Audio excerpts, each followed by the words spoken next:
Hello, नमस्कार साथियों।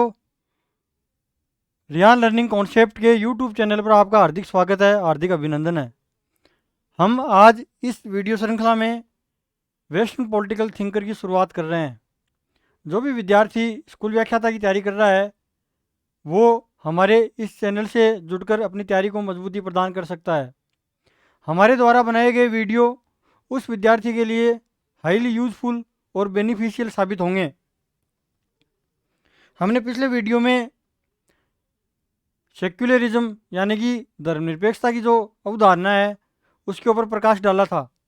इस वीडियो में हम प्लेटो के राजनीतिक दर्शन यानी प्लेटो की पॉलिटिकल फिलोसफी को समझने का प्रयास करेंगे। हमारे द्वारा प्लेटो पर पहले भी एक वीडियो बनाया गया है इसी चैनल के ऊपर। प्लेटो की एक थ्योरी है, बहुत ही important theory, theory of forms, Plato का प्रत्यय सिद्धांत, जो कि प्लेटो के राजनीतिक दर्शन का आधार है। प्लेटो की कंप्लीट फिलोसफी का जो फाउंडेशन का काम करता है प्लेटो की थ्योरी ऑफ फॉर्म्स, जिसको हम प्रत्यय सिद्धांत भी कहते हैं, वो प्रत्यय सिद्धांत हमने एक अलग से वीडियो में डिस्कस किया है। आप हमारे चैनल के वीडियो प्ले लिस्ट में जाकर के उस वीडियो को देख सकते हो। आज के इस वीडियो में हम प्लेटो का एक समग्र अध्ययन करेंगे। प्लेटो के पॉलिटिकल फिलोसफी के साथ साथ प्लेटो के सभी प्रकार के विचार इस वीडियो में हम देखेंगे। हम वेस्टर्न पॉलिटिकल थिंकर की शुरुआत कर रहे हैं। जो भी विद्यार्थी फर्स्ट ग्रेड की तैयारी कर रहा है, स्कूल लेक्चरर की तैयारी कर रहा है, वो विद्यार्थी हमारे चैनल से जुड़ सकता है और अपने तैयारी को मजबूती प्रदान कर सकता है।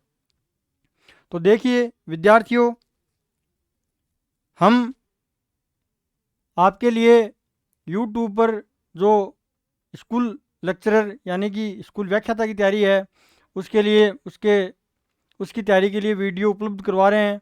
हमारे द्वारा कोशिश है कि आपकी यूट्यूब पर ही हेल्प हो जाए। प्लेटो का राजनीतिक दर्शन। प्लेटो का राजनीतिक दर्शन, प्लेटो के 3 मेजर वर्क हैं, 3 मेजर लार्ज स्केल वर्क जिनको कहा जाता है। प्लेटो के 3 मेजर वर्क। प्लेटो ने कई ग्रंथों की रचना की है। इसी वीडियो में बताएंगे कि प्लेटो ने कौन कौन से ग्रंथों की रचना की है। ये जो 3 लार्ज स्केल वर्क है प्लेटो के, ये प्लेटो की जो पॉलिटिकल फिलोसफी है इन्हीं 3 लार्ज स्केल वर्क में है। एक का नाम है द रिपब्लिक, प्लेटो की बहुत महत्वपूर्ण इंपॉर्टेंट बुक है द रिपब्लिक। इसका दूसरा नाम है कंसर्निंग जस्टिस, कंसर्निंग जस्टिस। इसी किताब का दूसरा नाम है कंसर्निंग जस्टिस। जो भी विद्यार्थी प्लेटो को समझना चाहता है, प्लेटो की फिलोसफी को समझना चाहता है, वो हमारी इस वीडियो से जुड़ सकता है। इस वीडियो में उसको काफ़ी नई इन्फॉर्मेशन भी मिलेंगी। कंसर्निंग जस्टिस, न्याय से संबंधित।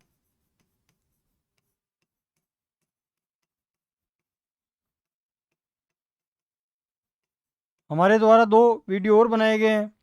वेस्टर्न पॉलिटिकल फिलोसफी की बिगनिंग पर, उसमें सुकरात की जो फिलोसफी है उसके बारे में भी बताया गया है, और प्लेटो ने अपने राजनीतिक दर्शन का निर्माण किस प्रकार किया उसके बारे में भी हमने उन 2 वीडियो में आपको बताया। वो वीडियो आप देख सकते हो। इसी किताब का दूसरा नाम है न्याय से संबंधित। प्लेटो का जो मेन ऑब्जेक्टिव है वो रिपब्लिक किताब में है न्याय का सिद्धांत देना, जस्टिस की थ्योरी देना और एक आइडियल स्टेट की स्थापना करना। और उस आइडियल स्टेट आदर्श राज्य में उस आदर्श राज्य में दार्शनिक राजा को स्थापित करना और उसी राज्य में न्याय की स्थापना करना। वो सारी बातें हम समझेंगे कि प्लेटो किस प्रकार आदर्श राज्य का निर्माण करते हैं, उसमें किस प्रकार दार्शनिक राजा की बात करते हैं, और प्लेटो अपने न्याय सिद्धांत में क्या बताते हैं। प्लेटो के साम्यवाद के सिद्धांत की बात करेंगे, प्लेटो की जो शिक्षा की योजना उस पर भी बात करेंगे। प्लेटो की एक थ्योरी है नोबल लाई, मेटल नोबल लाई, कहने का मतलब धातुओं के झूठ का सिद्धांत, उस पर भी हम चर्चा करेंगे। प्लेटो की जो 3 किताबें हैं ये बहुत महत्वपूर्ण है। द रिपब्लिक, द स्टेट्समैन, जिसमें प्लेटो ने कानून की चर्चा की है, उस पर भी हम चर्चा करेंगे। एक किताब है प्लेटो की द लॉज। इस द लॉज में प्लेटो काफ़ी प्रैक्टिकल हो गए हैं। ये लॉन्गेस्ट बुक है, प्लेटो की सबसे लंबी बुक है द लॉज। हम यहाँ से शुरुआत करते हैं। प्लेटो का जन्म एथेंस में हुआ। प्लेटो का जन्म यूनान के एथेंस में हुआ है। और उस समय जब प्लेटो का जो जन्म हुआ उस समय एथेंस में पेलिपोनेशियन युद्ध चल रहा था, पेलिपोनेशियन वार। इस पेलिपोनेशियन वार में एथेंस और स्पार्टा के मध्य जो एक युद्ध लड़ा गया था शक्ति संतुलन को लेकर के, कभी जो बैलेंस ऑफ पावर है वो स्पार्टा की तरफ शिफ्ट होता था, कभी एथेंस की तरफ शिफ्ट होता था। अंत में इस युद्ध में एथेंस की हार होती है। ये युद्ध 431 बीसी से 404 बीसी के मध्य लड़ा गया। पेलिपोनेशियन युद्ध है वो 431 बीसी से 404 बीसी के बीच में लड़ा गया। इसी पर पेलिपोनेशियन युद्ध पर एक किताब लिखी है थ्यूसिडाइडिस ने। उस व्यक्ति का नाम है, उस विद्वान का नाम है थ्यूसिडाइडिस। थ्यूसिडाइडिस थ्यूसिडाइडिस ने एक किताब लिखी है हिस्ट्री ऑफ पेलिपोनेशियन वार, पेलिपोनेशियन युद्ध का इतिहास। उस किताब से जो यथार्थवादी हैं, अंतर्राष्ट्रीय राजनीति में जब हम सिद्धांत पढ़ेंगे, थ्योरी ऑफ रियलिज्म, रियलिज्म जो अंतर्राष्ट्रीय राजनीति का यथार्थवादी सिद्धांत है, शास्त्रीय यथार्थवाद, उसकी जड़ें वो जो अपनी थ्यूसिडाइडिस की जो बुक है हिस्ट्री ऑफ पेलिपोनेशियन वार, वहाँ से वो क्या है कि प्रेरणा लेते हैं। तो हम चर्चा कर रहे थे इस युद्ध की। प्लेटो का जन्म एथेंस में हुआ और प्लेटो के जो जवानी है वो अधिकांश समय एथेंस में जब युद्ध झेलते हुए निकली। प्लेटो की जो जवानी है, ये पेलिपोनेशियन वार एथेंस और स्पार्टा के मध्य हुआ। प्लेटो ने अपने यूथ का अधिकांश भाग युद्ध से जूझते हुए एथेंस में बिताया। प्लेटो की जो जवानी है वो पूरी की पूरी एथेंस में गुजरी और उस युद्ध के वातावरण के मध्य ही प्लेटो का पूरा पूरा प्रभाव पड़ा। प्लेटो के ऊपर जो पेलिपोनेशियन वार हुआ था उसका बहुत इफेक्ट पड़ा। इसी राजनीतिक अस्थिरता के बीच जो पॉलिटिकल इनस्टेबिलिटी थी, पॉलिटिकल इनस्टेबिलिटी बोलते हैं इसको, पॉलिटिकल इनस्टेबिलिटी, इसी पॉलिटिकल इनस्टेबिलिटी के मध्य प्लेटो की उम्र, मतलब प्लेटो पले और बढ़े। 404 बीसी में इस युद्ध का रिजल्ट आ गया, एथेंस की हार हो गई और जो वहाँ पर जो लोकतंत्र जो शासन था, डेमोक्रेसी थी, लोकतंत्र था, उसको समाप्त कर दिया गया, ओवरथ्रो कर दिया गया। उसको हटा करके वहाँ पर एक ओलिगार्की की स्थापना हुई जिसको कहते हैं 30 अत्याचारियों का शासन, यानी टिरेनी ऑफ 30 उसको कहते हैं हम। तो हमने एक बार हम दोबारा से रिवाइज कर लेते हैं। प्लेटो का जन्म एथेंस में हुआ 447 बीसी में प्लेटो का जन्म होता है। 428 बीसी, 428 ईसा पूर्व में प्लेटो का जन्म होता है और 347 बीसी में प्लेटो की मृत्यु होती है। प्लेटो का जब जन्म हुआ था तब एथेंस और स्पार्टा के मध्य पेलोपोनेशियन वार चल रहा था और प्लेटो ने अपने यूथ का अधिकांश भाग, अपनी जवानी का अधिकांश भाग युद्ध से जूझ रहे एथेंस में बिताया, जो कि राजनीतिक अस्थिरता का समय था। इस युद्ध का रिजल्ट आता है, जो एथेंस और स्पार्टा के मध्य जो युद्ध हुआ उसका रिजल्ट आता है 404 बीसी में। इसके आगे देखिए आप, 404 बीसी में इस का रिजल्ट आता है, युद्ध का परिणाम आता है, जिस परिणाम में एथेंस की हार होती है और लोकतंत्र को ख़त्म करके, डेमोक्रेसी को ओवरथ्रो करके उसकी जगह ओलिगार्की स्थापित कर दी जाती है। ये ओलिगार्की क्या होती है, देखो आप समझिए। ओलिगार्की वह शासन प्रणाली होती है जिसमें बहुत छोटे से समूह का शासन होता है, स्मॉल ग्रुप ऑफ पीपुल, जिसको कहते हैं स्मॉल ग्रुप ऑफ पीपुल, लोगों का एक छोटा समूह। कुलीन तंत्र कह देते हैं इसको, क्या कह देते हैं, कुलीन तंत्र, अंग्रेजी में इसको ओलिगार्की कह देते हैं। अरिस्टोक्रेसी का जैसा ही फॉर्म है, धनिक तंत्र भी कह देते हैं इसको। लोकतंत्र की जगह ओलिगार्की की स्थापना हुई जिसको कहते हैं 30 लोगों का अत्याचारी शासन, अंग्रेजी में कहते हैं इसको टिरेनी ऑफ 30, टिरेनी ऑफ 30।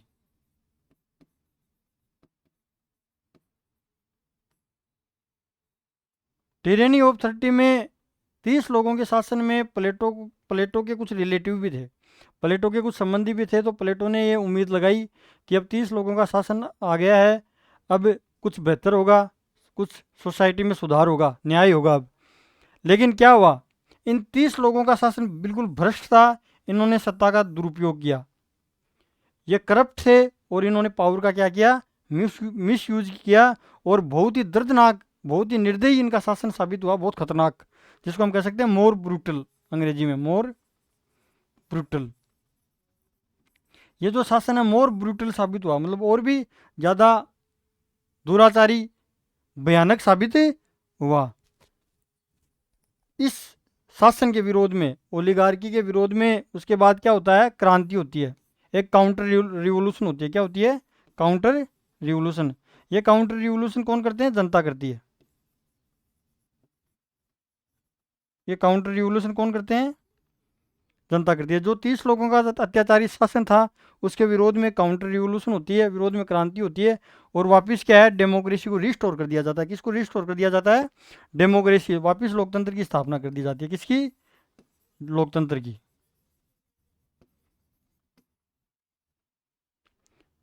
तो हमने कितना समझा, हमने इतना समझा कि प्लेटो का जन्म एथेंस में हुआ है। उसका जन्म हुआ उस समय राजनीतिक अस्थिरता थी, एथेंस और स्पार्टा के मध्य युद्ध हो रहा था। युद्ध में एथेंस की हार होती है। हार के बाद वहाँ पर जो लोकतंत्र था, डेमोक्रेसी था, उसको ओवरथ्रो करके ओलिगार्की की स्थापना की जाती है। ओलिगार्की का मतलब है 30 लोगों के अत्याचारी शासन वहाँ पर आता है, टिरेनी ऑफ 30 जिसको कहते हैं। उसके बाद उनका जो शासन है बड़ा भ्रष्ट होता है, बड़ा ही वो पावर का मिस यूज़ करते हैं। मोर ब्रूटल मतलब बहुत खतरनाक वो शासन साबित होता है। उसके बाद वहाँ की जनता के द्वारा क्रांति कर दी जाती है और लोकतंत्र की वापस स्थापना कर दी जाती है।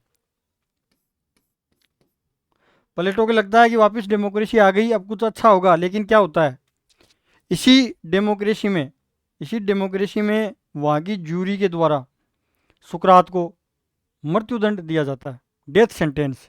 सुकरात को क्या दिया जाता है, मृत्युदंड, डेथ सेंटेंस।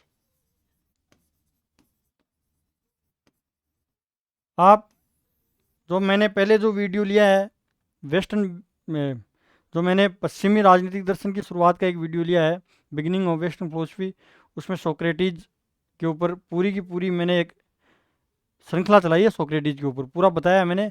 उसमें मैंने बताया कि सुकरात ने कैसे अगोरा के मार्केट में लोगों को चैलेंज किया, क्योंकि सुकरात पर्सन पर पर्सन करते थे। और सुकरात पर वहाँ की जूरी ने 2 आरोप लगाए बाद में, कि सुकरात ने वहाँ के युवाओं को भ्रष्ट कर दिया और वहाँ के भगवान का अपमान किया, impiety of the god and corrupting youth. 2 आरोप लगाए सुकरात के ऊपर और सुकरात को वहाँ पर मृत्युदंड दिया गया। वहाँ की जूरी के शासकों ने, वहाँ के लोकतंत्र के शासकों ने सुकरात को मृत्युदंड दिया। सुकरात ने जहर का प्याला पिया और सुकरात की मृत्यु हो गई। इस घटना का प्लेटो की लाइफ पर बहुत ज़्यादा प्रभाव पड़ा। प्लेटो की लाइफ के लिए जो ये घटना थी बहुत ही टर्निंग पॉइंट थी, एक डिफाइनिंग मोमेंट था। प्लेटो की लाइफ के ऊपर इस घटना का बहुत ज़्यादा प्रभाव पड़ा और सुकरात के सभी विचारों को प्लेटो ने अपनी आत्मा में उतार लिया। इसलिए तो कहा कि पुनः सुकरात का जन्म प्लेटो में हुआ है। आप देखिए, आप जो ये मृत्युदंड दिया गया, ये जो श्रृंखला है मेरे द्वारा जो लिखी गई है, ये आपको समझाने के लिए लिखी गई है, ताकि आप एक क्रमबद्ध तरीके से चीज़ों को याद रख सकें। तो देखिए, सुकरात को मृत्युदंड दिया गया, 2 चार्ज सुकरात के ऊपर लगाए। आप पिछला वीडियो देख सकते हो, उसमें मैंने बताया कौन कौन से चार्ज लगाए। Corrupting the youth, corrupting youth मतलब युवाओं को भ्रष्ट किया, और इम्पाइटी ऑफ द गॉड मतलब युवाओं को भ्रष्ट और भगवान का अपमान, वहाँ के देवताओं का अपमान। क्या सुकरात एक्चुअली एक शब्द कहा करते थे, सद्गुणी ज्ञान है और ज्ञान ही सद्गुण है। कहने का मतलब ये है कि जो ज्ञानी व्यक्ति है, जो दार्शनिक राजा है, उसको ही सत्य का ज्ञान है। सत्य का ज्ञान हर किसी को, व्यक्ति को नहीं होता। तो सुकरात कहते थे आप पहाड़ों, पेड़ों, पशुओं, इनकी पूजा बंद कर दो, आप ज्ञान से काम लो, रीजन से काम लो, विवेक का उपयोग करो। आप ज़्यादा से ज़्यादा किसका प्रयोग करो, विवेक का उपयोग करो। सुकरात एक बात कहते थे कि बिना जांचा परखा जीवन जीने योग्य नहीं है। और उनकी बात आज भी उतनी सत्य प्रतीत होती है, जो उन्होंने 2500 साल पहले जो बात कही थी, वो आज भी उतनी सत्य प्रतीत होती है। An unexamined life is not worth living. कहने का मतलब है कि बिना जांचा परखा जीवन जीने योग्य नहीं है। इस पर मैंने पूरा वीडियो बनाया, आप वहाँ पर देख सकते हो सुकरात का। तो डेथ सेंटेंस वहाँ की ज्यूरी के द्वारा सुकरात को दिया गया, जो लाइफ प्लेटो की लाइफ का क्या था, डिफाइनिंग मोमेंट था। प्लेटो की लाइफ पर सुकरात की जो डेथ सेंटेंस मतलब कहने का मतलब सुकरात को जो मृत्युदंड दिया गया था, उसका प्लेटो के जीवन पर बहुत ज़्यादा प्रभाव पड़ा। और प्लेटो ने उस समय प्रचलित जो एक सोफिस्ट का वर्ल्ड व्यू था, उस समय सोफिस्ट के जो विचार थे उनको पूरा चैलेंज कर दिया। पूरा का पूरा चैलेंज प्लेटो के द्वारा कर दिया गया। इसके आगे देखिए आप, क्रम से ले लेते हैं। प्लेटो का जन्म 428 ईसा पूर्व में हुआ और प्लेटो की मृत्यु 347 ईसा पूर्व में हुई। प्लेटो का वास्तविक नाम, ये कुछ फैक्ट हैं, ये देख लो आप, अरिस्टोक्लीज था। प्लेटो का वास्तविक नाम अरिस्टोक्लीज था। प्लेटो जो नाम है वो सुकरात के द्वारा उनको दिया गया था। और चौड़े कंधे होने के कारण प्लेटो को प्लाटून कहा जाता था। अफलातून, प्लाटून, प्लाटून, प्लाटून से प्लेटो नाम पड़ा क्योंकि प्लेटो के कंधे चौड़े थे। अफलातून ये ग्रीक लैंग्वेज है और इसका जो अनुवाद है वो है चौड़े कंधे।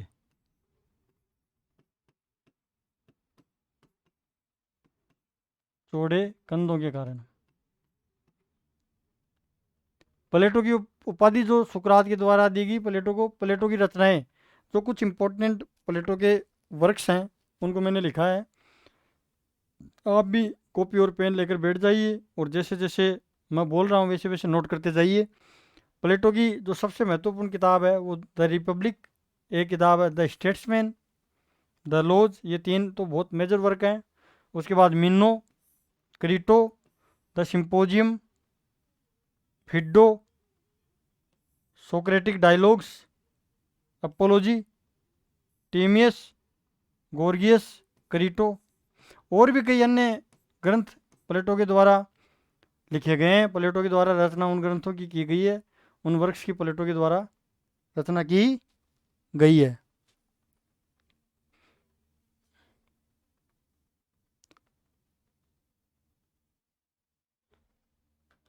तो ये जो बुक्स हैं मेजर वर्क्स आप याद कर लीजिए, इनको लिख लीजिए। The Republic, the Statesman, the Laws, Meno, the Symposium, Phaedo, Socratic dialogues, Crito, Apology, Timaeus और गोर्गियस।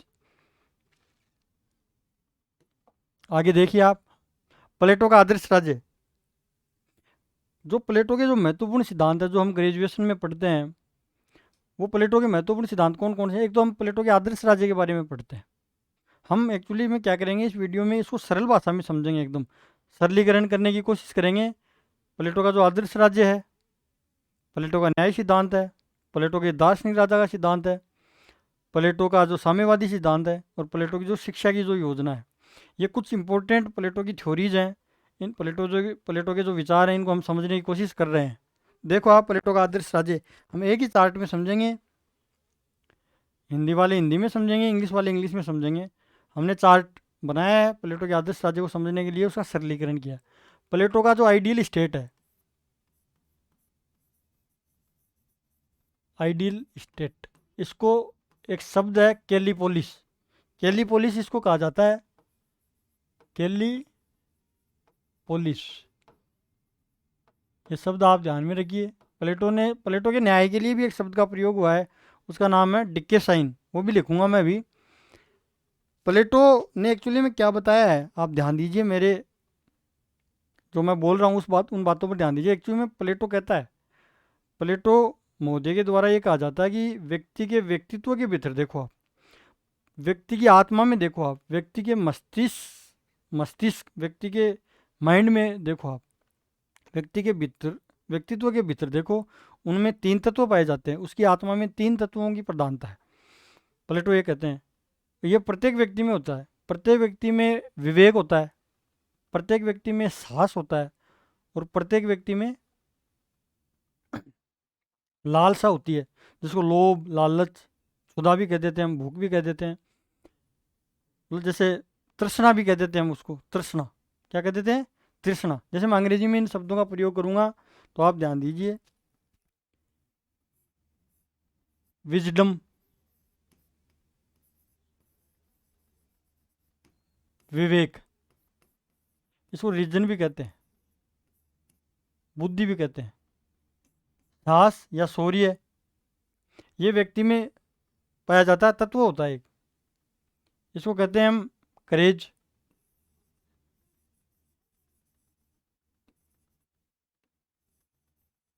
करेज, लालसा, कामना, तृष्णा, इसको हम कहते हैं डिजायर। एक शब्द और प्रयोग में लेते हैं, एपेटाइट।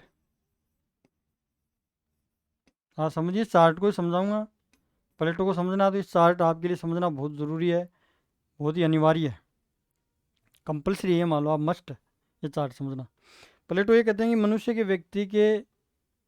व्यक्तित्व के भीतर देखो, उनमें 3 तत्व पाए जाते हैं, विवेक, बुद्धि जिसको कहते हैं हम, साहस जिसको शौर्य भी कहते हैं हम, और भूख, लालच या लोभ जिसको हम तृष्णा भी कहते हैं। प्लेटो कहते हैं कि प्रत्येक व्यक्ति में इन तीनों में से एक गुण प्रधान जरूर होता है, और उसी एक प्रधान तत्व के अकॉर्डिंग उसी व्यक्ति को समाज में स्थान मिलना चाहिए, और उसी के अकॉर्डिंग समाज में वर्ग बनने चाहिए। क्या बनने चाहिए? वर्ग। प्लेटो बहुत समय पहले व्यक्ति के इंटरेस्ट के, रुचि के आधार पर मतलब की बात कर रहे हैं, व्यक्ति का जो गुण प्रधान है उसके अकॉर्डिंग उसको कार्य दिया जाना चाहिए। प्लेटो एक सिद्धांत की स्थापना करते हैं, कार्य विशेषीकरण और श्रम विभाजन, स्पेशलाइजेशन जिसको हम कहते हैं, लेबर स्पेशलाइजेशन और कार्य विशेषीकरण। देखिए आप, व्यक्तित्व के तत्व हम कह सकते हैं, मनुष्य की आत्मा में 3 गुण पाए जाते हैं, विवेक या ज्ञान, जिसको प्लेटो सोने के समान बताता है। किसके समान? गोल्ड। साहस या शौर्य, जिसको प्लेटो किसके समान बताता है? सिल्वर, चांदी। लालसा, कामना, तृष्णा, इच्छा, इसको लोहा, पीतल या तांबा, अंग्रेजी में कहें ब्रोंज, कांस्य के समान।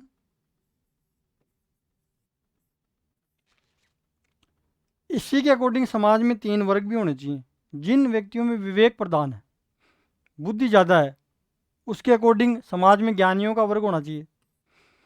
जिन व्यक्तियों में साहस या शौर्य है, उनके अकॉर्डिंग वीरों का सैनिक वर्ग होना चाहिए। जिनमें साहस ज़्यादा है उनको सैनिक वर्ग में शामिल किया जाना चाहिए, वहाँ पर अपना वो बेहतर निष्पादन होगा उनका, वो कार्य कुशलता से काम कर पाएंगे उस जगह पर। जो लोभियों का वर्ग है उसको आर्थिक वर्ग बनाया है। क्या बनाया है? आर्थिक वर्ग। यहाँ पर तृष्णा प्रधान है। क्या? तृष्णा, जिसको हम भूख भी कहते हैं, इसको उत्पादक वर्ग भी कह देते हैं हम। इसमें कृषि, कृषक, व्यापारी ये शामिल है, कृषक और व्यापारी, किसान और व्यापारी। समाज में क्या स्थिति होगी, ये बड़ा इंपॉर्टेंट है।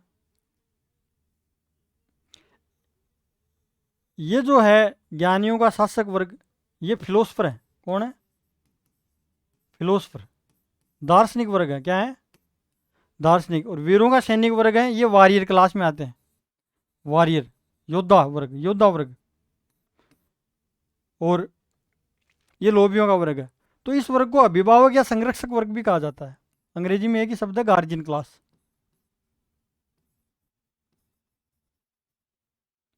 Guardian class. इसी वर्ग को सहायक और सह संरक्षक वर्ग भी कहा जाता है। कौन से? सैनिक वर्ग को, जो इसके सहायता के रूप में जो काम करेगा, इसको कहा जाता है ऑक्जिलरी क्लास, ऑक्जिलरीज। और उत्पादक वर्ग, इसको कहा जाता है प्रोडक्टिव क्लास।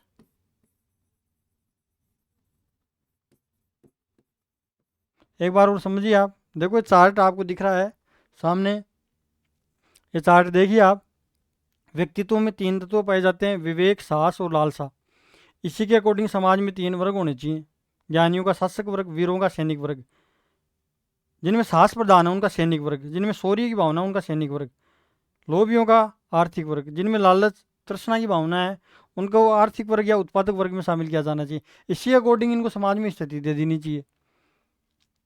अभिभावक वर्ग, इसको अभिभावक वर्ग कहा गया है, जिसको जो जो फिलोसफर किंग है, जो रूलर्स हैं, जो शासक हैं, इनको सहायक वर्ग कहा गया है, जिनको सह संरक्षक भी कह देते हैं हम, इनको उत्पादक वर्ग कहा गया है। तो कहने का मतलब है, प्लेटो ये कहते हैं कि बहुत सिंपल है आदर्श राज्य। आदर्श राज्य में समाज को 3 भागों में बांटा गया है। प्लेटो की एक्चुअली जो पद्धति है वो कल्पनामूलक है, ऐतिहासिक है, द्वंद्वात्मक है, विश्लेषणात्मक पद्धति का प्लेटो ने प्रयोग किया। तो प्लेटो की जो मेन पद्धति है उस पद्धति का नाम है निगमनात्मक, जिसको हम कहते हैं डिडक्टिव मेथड। इंडक्टिव नहीं, डिडक्टिव।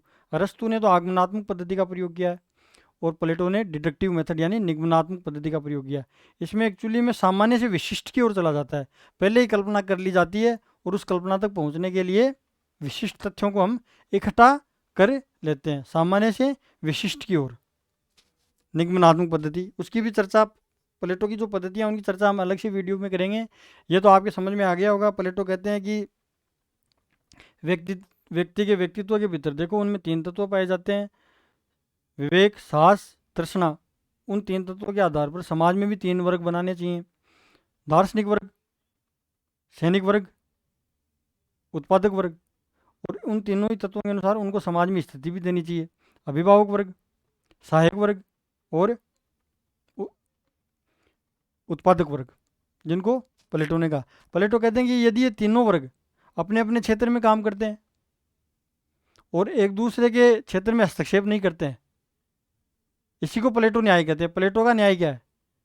प्लेटो का न्याय है प्रत्येक व्यक्ति के द्वारा अपने अपने कार्यों के निर्दिष्ट के अनुसार कार्य करना, अपने अपने अपने अपना कार्य करना और एक दूसरे के कार्यों में बाधा नहीं डालना। एक वर्ग दूसरे वर्ग में बाधा नहीं डालेगा, ये कहा जाता है। ऐसा भी कहा जाता है कि प्लेटो भी क्या है कि गंगा किनारे घूमने आए थे यहाँ पर। वो जो हमारे प्राचीन काल में हमारी जो सामाजिक व्यवस्था थी, वर्ण व्यवस्था, वहाँ से, ऐसा कहते हैं कुछ लोग, कुछ थिंकर्स ऐसा कहते हैं कि प्लेटो ने ये जो व्यवस्था है हमारे प्राचीन जो धार्मिक ग्रंथ है वहाँ से चुराई है, प्राचीन जो हमारा इतिहास है वहाँ से लिया है, क्योंकि प्लेटो गंगा किनारे घूमने आए थे। तो एक किताब है मधुकर श्याम चतुर्वेदी की, उस बुक में ऐसा कुछ उन्होंने लिखा है। तो ऐसा कई थिंकर्स लिखते हैं कि हमारे भी समाज में 4 वर्ग थे, पहले 3 ही वर्ग थे, ब्राह्मण वर्ग, क्षत्रिय वर्ग और वैश्य वर्ग। और उन समाज में उन सभी वर्गों का अलग अलग करते हुए निर्धारित किया गया था। अपने अपने वर्गों में वो रहते थे, अपने अपने वर्गों के अनुसार वो कार्य करते थे। जैसे ब्राह्मण वर्ग का काम क्या था? अध्ययन करना, अध्यापन करवाना, दान आदि। क्षत्रिय वर्ग का क्या काम था? सुरक्षा प्रदान करना, अध्ययन करना, दान करना। और जो वैश्य वर्ग था उनका काम था उत्पादन करना। उसी वही झलक हमें प्लेटो में दिखाई दे रही है, वही जो भावना है वो प्लेटो के भी सिद्धांत में हमें दिखाई दे रही है। इसके आगे देखो आप,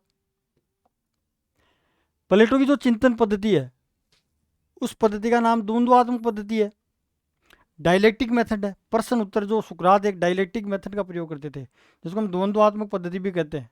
कौन सी पद्धति कहते हैं? द्वंद्वात्मक पद्धति उसको हम कहते हैं।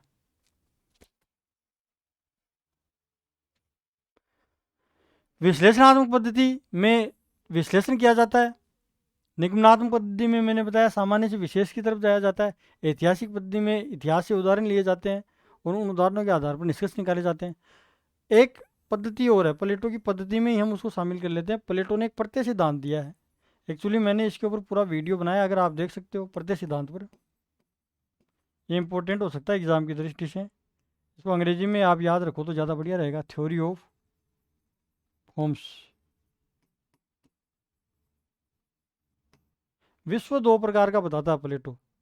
प्लेटो कहता है कि ये दुनिया जो हमें जो दिखाई दे रही है ये दृश्य विश्व है। मैं हिंदी में बता देता हूँ आपको शुद्ध। दृश्य विश्व है, विजिबल वर्ल्ड है। इसके बैग में एक इनविजिबल वर्ल्ड और है, अदृश्य विश्व। अदृश्य विश्व, इनविजिबल वर्ल्ड, अदृश्य विश्व।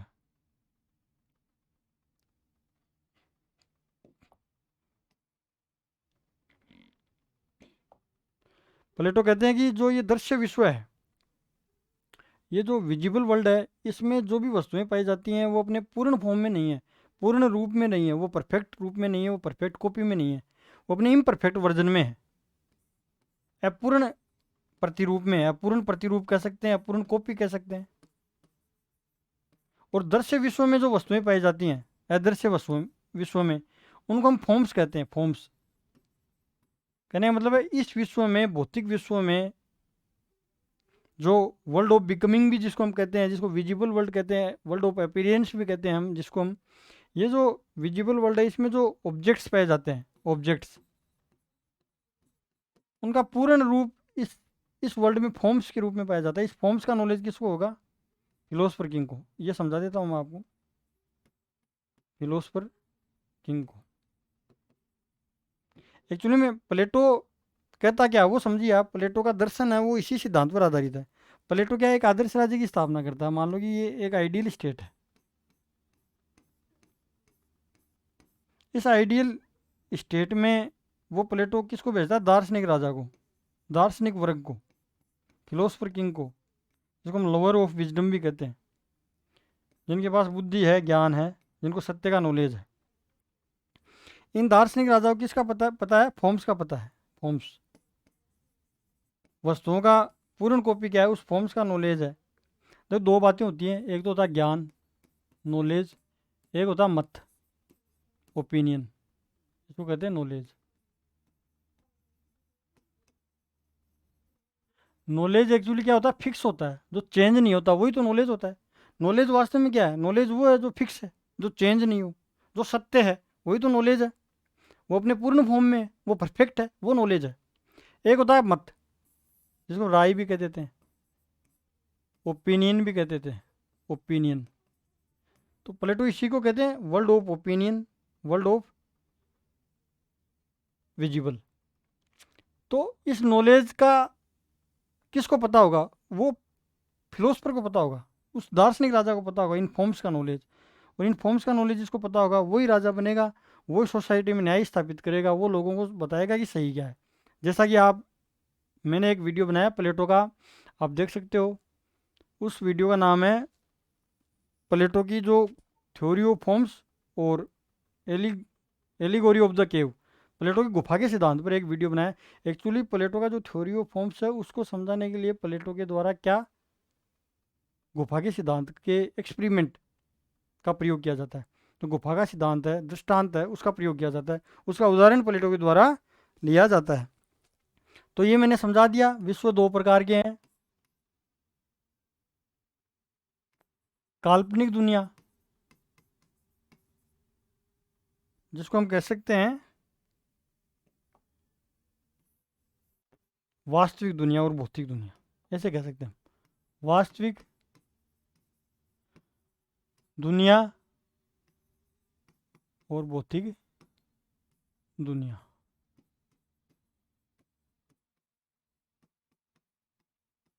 प्लेटो के जो एक्चुअली जो फिलोसफी है उसको एक वीडियो में हम समराइज नहीं कर सकते, उनके लिए कई वीडियोज हमें लाने पड़ेंगे। लेकिन हमारी पूरी कोशिश है कि हम इसी एक ही वीडियो में प्लेटो के संपूर्ण पॉलिटिकल फिलोसफी को समराइज कर दें, संक्षिप्त रूप से आपको समझा दें। तो देखिए आप, इसके बाद देखिए प्लेटो का न्याय का सिद्धांत क्या है। प्लेटो एक्चुअली में न्याय का सिद्धांत बहुत सरल है, बहुत ईजी है। जो कॉन्सेप्ट है वो पकड़ो आप। प्लेटो कहते हैं कि मनुष्य की जो आत्मा, उसमें 3 गुण प्रधान होते हैं। मनुष्य की जो आत्मा है, यहाँ देखो आप, ये जो व्यक्ति है, ये जो एक्चुअली में जो व्यक्ति है,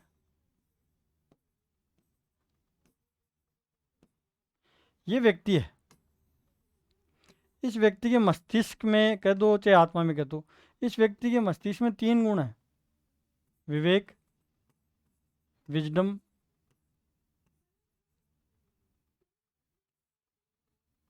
साहस, तृष्णा, क्षुधा भी जिसको कहते हैं हम, क्षुधा अंग्रेजी में, इंग्लिश में इसको एपेटाइट कहते थे हम। मनुष्य की आत्मा में 3 गुण पाए जाते हैं। अगर व्यक्ति के तीनों गुणों में बैलेंस है, तीनों गुणों में बैलेंस है, तो व्यक्ति के साथ न्याय हो रहा है। हम अब इसको समझेंगे, व्यक्ति व्यक्तिगत न्याय का क्या मतलब है प्लेटो के अनुसार? व्यक्तिगत न्याय मतलब व्यक्ति की आत्मा में 3 गुण पाए जाते हैं, व्यक्ति में जो प्रधान तत्व है उसके अकॉर्डिंग उसको उसी वर्ग में भेज दो ताकि वो अपने साथ न्याय कर सके। किसके साथ? अपने साथ। प्लेटो कहते हैं कि विवेक है वो रीजन से प्रेरित है। किससे? रीजन। किससे प्रेरित है? रीजन। रीजन का रोल ज़्यादा है, जिसको हम कहते हैं विवेक। रीजन किसको कंट्रोल करेगा? इमोशन को, स्पिरिट को, भावनाओं को।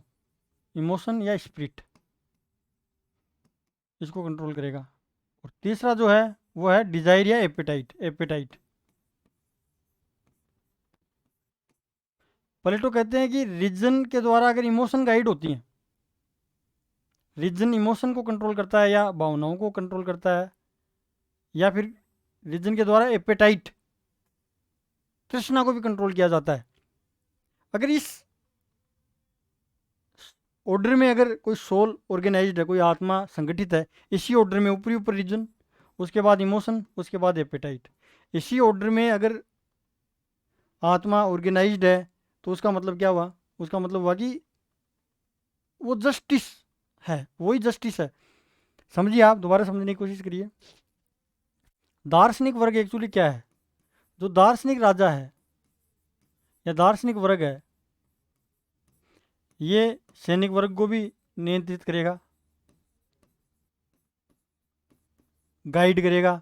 और यही क्या है? कहने का मतलब ये क्या है? यही किसको नियंत्रित करेगा? उत्पादक वर्ग को। तभी तो समाज में न्याय स्थापित होगा। ये दार्शनिक वर्ग में रीजन इंपॉर्टेंट है, सैनिक वर्ग में इमोशन या स्पिरिट इंपॉर्टेंट है, उत्पादक वर्ग में क्या है? डिजायर और एपेटाइट इंपॉर्टेंट है। तो सोल कैसे ऑर्गेनाइज्ड होनी चाहिए? अब बात ये भी इंपॉर्टेंट है कि कौन कहाँ से क्या प्राप्त करता है। एक्चुअली जो रीजन है उसको तो कुछ प्राप्त करने की जरूरत नहीं है, वो अपने आप में सत्य है, परम सत्य है, वो परम ज्ञानी दार्शनिक के पास है वो। अब जो स्पिरिट वाला पॉइंट है, प्लेटो ये कहते थे कि न्याय सिद्धांत कैसे स्थापना करते हैं समाज में। प्लेटो कहते हैं कि कोई व्यक्ति में मान लो स्पिरिट ज़्यादा है, वो साहसी ज़्यादा है, वीर ज़्यादा है, भावनाएं ज़्यादा है, तो वो रीजन कहाँ से प्राप्त करेगा? रीजन तो वो यहाँ से प्राप्त कर लेगा। वो एपेटाइट कहाँ से प्राप्त करेगा? एपेटाइट यहाँ से प्राप्त कर लेगा। अब किसी व्यक्ति में मान लो कि एपेटाइट डिजायर ज़्यादा है, उसमें तृष्णा ज़्यादा है, तो वो व्यक्ति रीजन कहाँ से प्राप्त करेगा? रीजन यहाँ से प्राप्त कर लेगा, और इमोशन यहाँ से प्राप्त कर लेगा, स्पिरिट यहाँ से प्राप्त कर लेगा। तो प्लेटो ने बहुत ही तार्किक तरीके से, साइंटिफिक तरीके से समाज में न्याय की स्थापना की है, व्यक्ति के स्तर पर और राज्य के स्तर पर। प्लेटो कहते हैं कि पहले आप राज्य के स्तर पर देखो, व्यक्ति के स्तर पर देखोगे तो आपको चीज़ें ज़्यादा क्लिष्ट लगेंगी। आप राज्य के स्तर पर न्याय को समझो, फिर आप व्यक्ति के स्तर पर लागू कर दो। प्लेटो कहते हैं कि राज्य व्यक्ति का वर्ध रूप है, state is individual writ large. व्यक्ति में जो विशेषताएं पाई जाती हैं वो राज्य में पाई जाती हैं। प्लेटो कहते हैं कि राज्य ओक के वृक्षों से नहीं बनता, चट्टानों से राज्य नहीं बनता। प्लेटो कहते हैं कि राज्य बनता है व्यक्तियों के व्यवहार से, व्यक्तियों के चरित्र से, जो उसमें रहते हैं। प्लेटो ये तो बात समझा रहा है। तो प्लेटो को न्याय को समझिए आप कि प्लेटो का न्याय क्या? समाज है, सोसाइटी है, सोसाइटी में 3 वर्ग है। दार्शनिक वर्ग है, सोसाइटी में सैनिक वर्ग है, सोसाइटी में उत्पादक वर्ग है। उन तीनों वर्गों में उन्हीं लोगों को लिया जा रहा है जिनमें तीनों में वो गुण प्रदान है। जिस व्यक्ति में जो गुण प्रदान है उसी के अकॉर्डिंग उस व्यक्ति को किस में लिया जा रहा है? उस वर्ग में लिया जा रहा है। तभी सोसाइटी में जस्टिस की स्थापना होगी। मान लो उदाहरण के लिए आप समझो इसको कि ये 3 व्यक्ति हैं, इसमें विवेक प्रदान है, इस व्यक्ति में साहस प्रदान है, इस व्यक्ति में तृष्णा प्रदान है। तीनों गुणों के अनुसार तीनों गुण बैलेंस में है, तब तो व्यक्तिगत न्याय है ही है। वो बैलेंस में कब आते हैं? वो जब यहाँ से समाज में हम वो अपने वर्ग में चले जाते हैं। तो इसको समझिए आप थोड़ा सा। इस व्यक्ति को तो दार्शनिक वर्ग में शामिल कर लो, जिसको हम संरक्षक वर्ग कहते हैं। इस व्यक्ति को सैनिक वर्ग में शामिल कर लो, इस व्यक्ति को उत्पादक वर्ग में शामिल कर लो। तो इन व्यक्तियों के साथ न्याय हो गया, क्योंकि ये अपने अपने शूटेड पोजीशन पर पहुंच गए, कहने का मतलब अपने अपने स्थापित स्थितियों पर पहुंच गए कि उनको जो चाहिए वो मिल गया इनको। अब प्लेटो ये कहते हैं कि ये जो साहस वाला है, जो ये विवेक वाला है, ये साहस कहाँ से प्राप्त करेगा? देखो, यहाँ से, तृष्णा यहाँ से, ये साहस वाला विवेक यहाँ से, और तृष्णा यहाँ से, तृष्णा वाला विवेक यहाँ से, और साहस यहाँ से। तो एक प्लेटो सोसाइटी में जस्टिस की स्थापना कर रहे हैं, स्टेट में, सिटी स्टेट में या पुलिस में प्लेटो क्या जस्टिस की स्थापना कर रहे हैं। तो इसको समझिए आप, प्लेटो का न्याय है। प्लेटो का न्याय क्या हुआ? समाज में 3 वर्ग हो गए, दार्शनिक वर्ग, उत्पादक वर्ग, सैनिक वर्ग। तीनों ही वर्गों में उन व्यक्तियों को उनके प्रधान तत्व के आधार पर लिया जाएगा। तीनों वर्ग एक दूसरे के कार्यों में हस्तक्षेप नहीं करेंगे। तो इसको कहते हैं प्लेटो का न्याय। क्या कहते हैं? प्लेटो का न्याय। तो प्लेटो व्यक्तिगत स्तर पर भी न्याय स्थापित करता है और सामाजिक स्तर पर भी न्याय की स्थापना करता है। जैसे पहला जो चार्ट है, हमने आदर्श राज्य का एक चार्ट बनाया। प्लेटो का मेन ऑब्जेक्टिव मैं बताऊंगा लास्ट में आपको, पूरी प्लेटो की फिलोसफी उसी एक चार्ट के भीतर घूम जाएगी कि प्लेटो वास्तव में कहना क्या चाहता है। तो इतना समझिए आप। इसके आगे देखिए, प्लेटो की शिक्षा का सिद्धांत। प्लेटो एक्चुअली क्या कहता है? प्लेटो कहता है कि प्राथमिक शिक्षा, प्लेटो का जो शिक्षा की योजना है वो है तो सभी के लिए, लेकिन जो प्रारंभिक शिक्षा है उसने उसके बाद सैनिक वर्ग और जो शासक वर्ग है उनके लिए शिक्षा की व्यवस्था की है। प्रारंभिक शिक्षा वो सभी के लिए खोल देता है प्लेटो, जो 0 से 6 वर्ष तक है ना। उसके बाद जो प्राथमिक शिक्षा है वो जो प्लेटो सभी के लिए खोल देता है। ये इसमें भी डिबेट है कि प्लेटो की एजुकेशन सभी के लिए एक नहीं है, लेकिन प्लेटो की जो प्राथमिक शिक्षा है वो तो सभी के लिए, लेकिन बाद में जो प्लेटो की जो एजुकेशन है वो सैनिकों के लिए और शासकों के लिए है। प्लेटो शिक्षा की जो इलाबोरेट योजना प्रस्तुत करता है वो अपनी रिपब्लिक में देता है। रिपब्लिक एक्चुअली जो ग्रंथ है वो न्याय पर कम और शिक्षा पर लिखा गया ज़्यादा ग्रंथ है, इसलिए रूसो ने रिपब्लिक को फाइनेस्ट ट्रीटी कहा है, सर्वश्रेष्ठ ग्रंथ कहा। शिक्षा पर लिखा गया सर्वश्रेष्ठ ग्रंथ, ये रूसो ने कहा है। किसको? रिपब्लिक को। रिपब्लिक बुक को रूसो ने फाइनेस्ट ट्रीटी की संज्ञा दी है।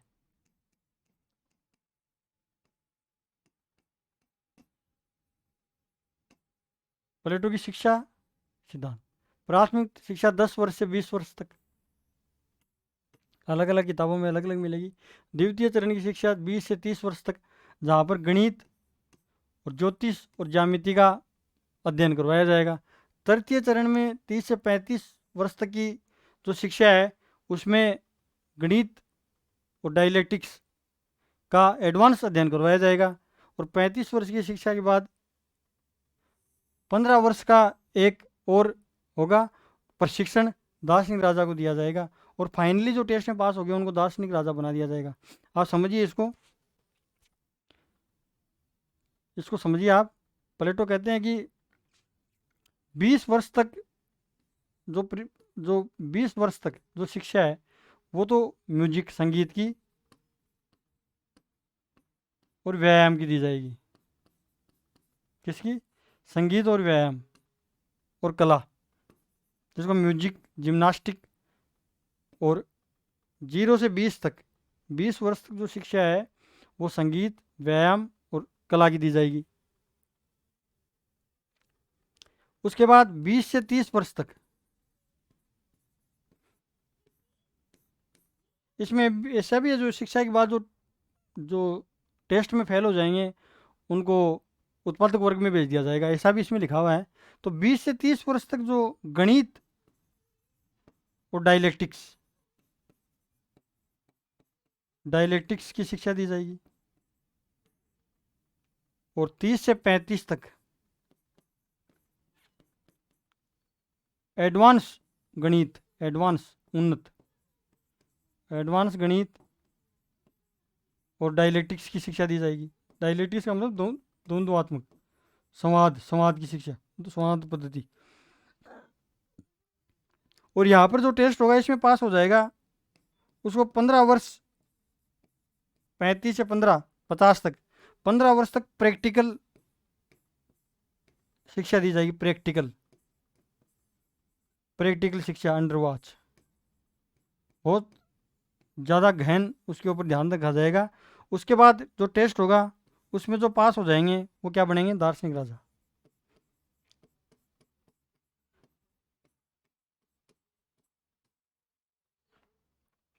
प्लेटो कहते हैं कि आंतरिक शुद्धिकरण के लिए तो हमें शिक्षा की व्यवस्था करनी पड़ेगी। शिक्षा से इतना शिक्षित व्यक्ति बहुत ज्ञानी होता है, उसकी आत्मा न्याय से दहक रही होती है। प्लेटो शिक्षा की इतनी कठोर व्यवस्था करते हैं। वो हाँ, एक चीज़ और बताना भूल गया मैं। प्लेटो ने अपना एजुकेशन सिस्टम एथेंस और स्पार्टा दोनों से लिया और दोनों को मिक्सर कर दिया। स्पार्टा से ज़्यादा प्रभावित है। स्पार्टा में जो स्टेट कंट्रोल जो शिक्षा दी जाती है वो इसमें रखी हुई है, इसमें बताई गई है। प्लेटो एक्चुअली शिक्षा व्यवस्था क्यों देते हैं? आदर्श राज्य में जो दार्शनिक राजा है उनके लिए प्लेटो शिक्षा की व्यवस्था करते हैं। इतनी शिक्षा के बाद दार्शनिक राजा बनता है तो कोई गलती नहीं करेगा इतनी एजुकेशन लेने के बाद। तो इतना मैंने समझाया आपको। प्लेटो के एजुकेशन सिस्टम पर एक अलग से वीडियो हम बनाएंगे, उसके लिए थोड़ा वक्त लगेगा हमें। देखिए आप, द स्टेट्समैन, इसको समझिए आप। रिपब्लिक को तो हमने समझा, जो प्लेटो की जो पॉलिटिकल फिलोसफी स्टेट्समैन, लॉज और रिपब्लिक में रखी हुई है। इस स्टेट्समैन में एक्चुअली में क्या बताया गया है, इसमें तीन लोगों का कन्वर्जेशन है, तीन कन्वर्जेशन है। सोफिस्ट का, थिएटर्स का, थिएटस, सोफिस्ट और द स्टेट्समैन। स्टेट्समैन में प्लेटो राजनयिकों की बात करते हैं, मिश्रित राजनयिकों की।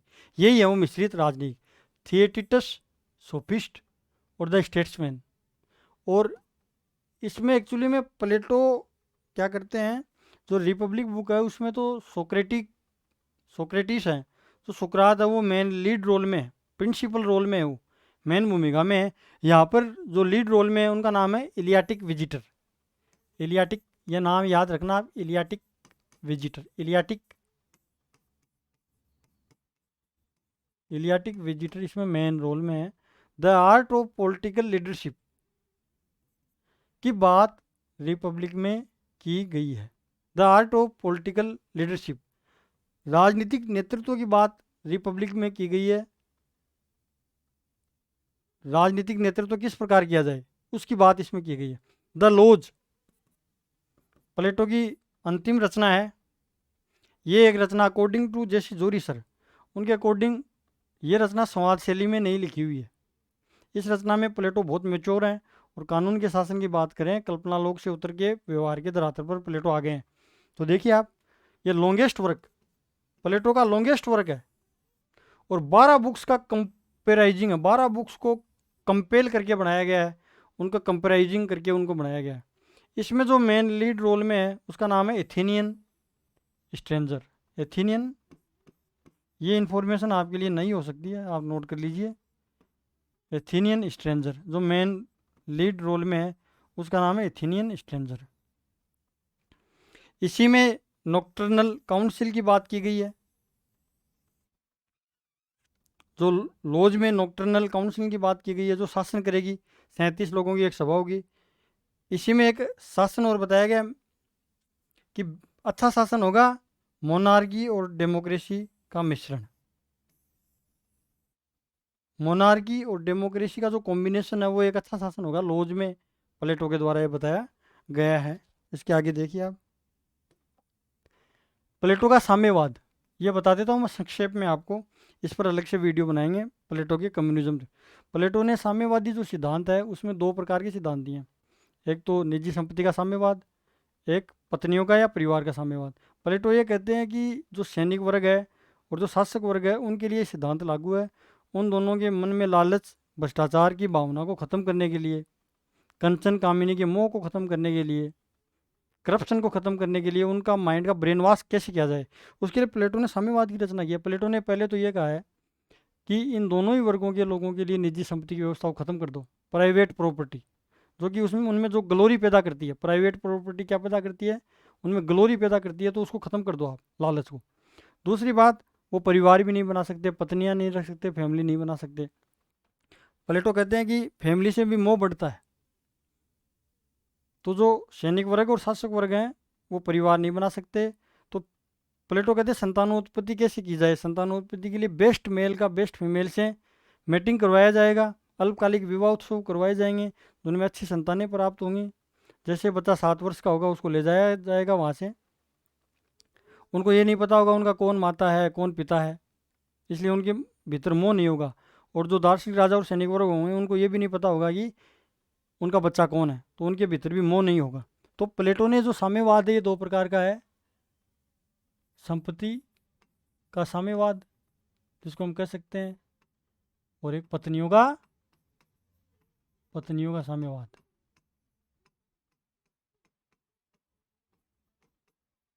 प्लेटो अपने आदर्श राज्य को बहुत मजबूत कर रहे हैं। प्लेटो अपने दार्शनिक वर्ग और सैनिक वर्ग के लिए साम्यवाद की व्यवस्था करते हैं, उत्पादक वर्ग के लिए लागू नहीं है। उत्पादक वर्ग के लिए साम्यवादी व्यवस्था लागू नहीं है।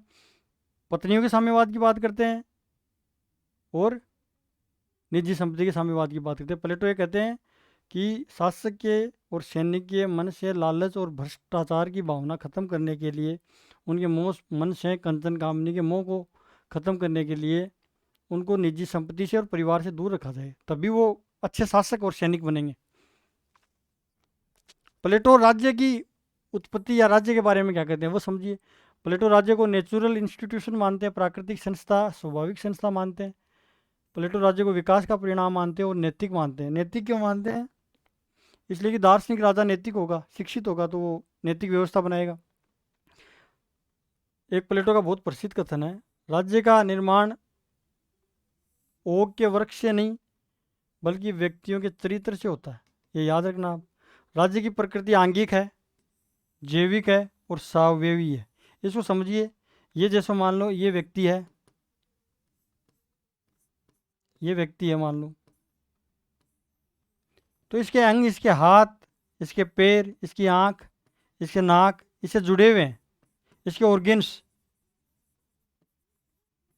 इससे जुड़े हुए हैं। जैसे मेरा हाथ मेरे शरीर के साथ जुड़ा हुआ है और तभी वो उपयोगी है जब मेरे शरीर के साथ है। इसको अलग कर दोगे तो इसका, इस हाथ का क्या है, भविष्य खत्म हो जाएगा। शरीर के अंगों की तरह ही जैविक सिद्धांत है। जैविक और आंगिक सिद्धांत इसको ही कहते हैं हम। सवयवी इसको ही हम सावयवी कह देते हैं। तो ये जो राज्य की प्रकृति आंगिक है, जैविक है और सावयवी। प्लेटो का साम्यवाद और आधुनिक साम्यवाद में कुछ अंतर है, वो देख लीजिए।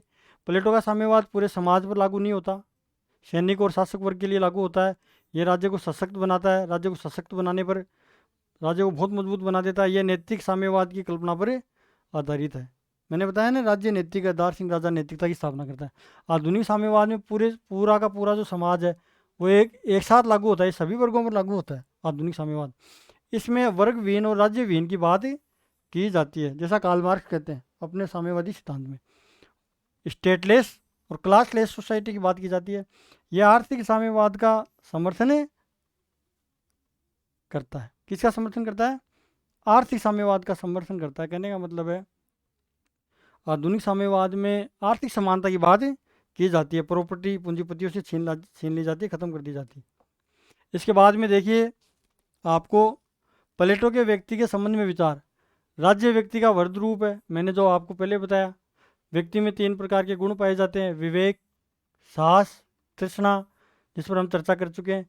प्लेटो राज्य समाज में अंतर नहीं करता। प्लेटो के लिए जो सोसाइटी है वही पोलिस है, वही सिटी स्टेट है। प्लेटो ने आदर्श राज्य की संख्या कितनी बताई है? 5040। पहले छोटे छोटे सिटी स्टेट होते थे, यानी 5-5 हज़ार संख्या होती थी। सोसाइटी, पोलिस, सिटी स्टेट भी वही है। ये जो इमेज देखिए आप, इमेज को ध्यान से देखिए। प्लेटो कहते हैं कि व्यक्ति का वर्त रूप क्या है? स्टेट है। और स्टेट के लेवल पर आप समझोगे ना, स्टेट के लेवल पर आप न्याय को समझोगे, जस्टिस को समझोगे, तो व्यक्ति के स्तर पर अपने आप आपको समझ में आ जाएगा। व्यक्ति में जो विशेषताएं विद्यमान है वही विशेषताएं एक्चुअली राज्य में विद्यमान है। एक सिद्धांत और है, धातुओं का झूठ सिद्धांत, नोबल धातुओं का मिथक। ये समझिए आप, संक्षेप में समझा दूँ। ये प्लेटो से जुड़ा है। फैक्ट हमने कम डिस्कस किए हैं इस वीडियो में। इस वीडियो में हमने प्लेटो की फिलोसफी को समझने का प्रयास किया, प्लेटो के सिद्धांतों को समझने का प्रयास किया, प्लेटो वास्तव में क्या कहना चाहते हैं उन बातों को समझने का हमने प्रयास किया है। धातुओं का मिथक। प्लेटो कहते हैं एक झूठ बोलना पड़ेगा आपको समाज में। दार्शनिक राजा को या शासक वर्ग को एक झूठ समाज में फैलाना पड़ेगा ताकि लोगों को विश्वास हो सके कि हम जिस वर्ग में जा रहे हैं हम उसी वर्ग के लिए बने, ताकि कोई विरोध नहीं करे। प्लेटो ये कहते हैं, प्लेटो कहते हैं कि जो दार्शनिक राजा है, जो दार्शनिक वर्ग है, उनमें जो धातु है वो सोना है, वो गोल्ड है। उनमें भगवान ने गोल्ड पीस की मिलाया है। क्या मिलाया है? उनको गोल्ड से बनाया है। उनमें गोल्ड है, उनमें सोना है। जो सैनिक वर्ग है, जो वीरों का वर्ग है, जो वॉरियर क्लास है, उसमें भगवान ने चांदी मिलाई है। क्या मिलाई है? चांदी। उनमें भगवान ने सिल्वर मिक्स किया है, सिल्वर से बने वो। और उत्पादक वर्ग है वो ब्रोंज से बने। किसे बने? ब्रोंज से। लोहा या पित्तल, तांबा, कांस्य से मिलकर के बने हैं, जिसको ब्रोंज कहते थे, ब्रोंज से मिलकर के। ये झूठ समाज में फैलाना पड़ेगा ताकि लोगों को ये विश्वास हो जाए कि सैनिक वर्ग में और शासक वर्ग में जो लोग शामिल है उनमें सोना और चांदी है, और हमारे अंदर क्या है? हमारे अंदर लोहा है, पित्तल है, तांबा है। तो इस वीडियो में हमने प्लेटो की पूरी फिलोसफी को समराइज करने का प्रयास किया है। हम पूरी की पूरी प्लेटो पर एक वीडियो श्रृंखला चलाएंगे। जो भी विद्यार्थी स्कूल व्याख्याता की तैयारी कर रहे हैं हमारे यूट्यूब चैनल से जुड़ करके अपनी तैयारी को मजबूती दे सकते हैं। और कमेंट बॉक्स में आप कमेंट भी कर दिया करो। अगले थिंकर अरस्तु से मिलेंगे, हम अरस्तु से डील करेंगे। अरस्तु पर हमारे पहले भी बहुत वीडियो आ गए हैं, बहुत सारे वीडियो आ गए हैं। अरस्तु का न्याय सिद्धांत हमने कंप्लीट नहीं किया अभी, लेकिन एक वीडियो बनाएंगे जिसमें हम अरस्तु का न्याय सिद्धांत भी लेंगे और अरस्तु की पूरी फिलोसफी को हम उसमें समराइज करने का प्रयास करेंगे। आज का वीडियो देखने के लिए बहुत बहुत बहुत बहुत धन्यवाद। इस वीडियो को आप लाइक करें, शेयर करें और सब्सक्राइब करें। Thank you so much.